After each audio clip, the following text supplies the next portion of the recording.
অনেকে বলে নবীদের মধ্যে ইউসুফ আলাইহিস সালাম বেশি সুন্দর ছিল, কিন্তু আমার নবীর চেয়ে বেশি সুন্দর।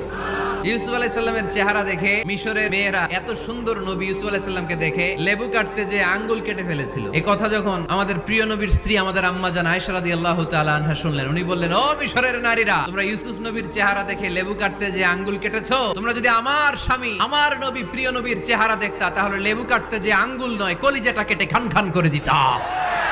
বিষ্ণু বলতেন, আমি হচ্ছি মালিহ, মিলহুন মানে লবণ, লবণ থেকে লাবণ্যময়ী। আমার নবী ছিল লাবণ্যময় সুন্দর, আর ইউসুফ আলাইহিস সালাম ছিলেন সবিহ, ধবধবে সাদা সুন্দর। আমার নবীর সৌন্দর্যের সাথে কারো কোনো সৌন্দর্যের তুলনা হতে পারে।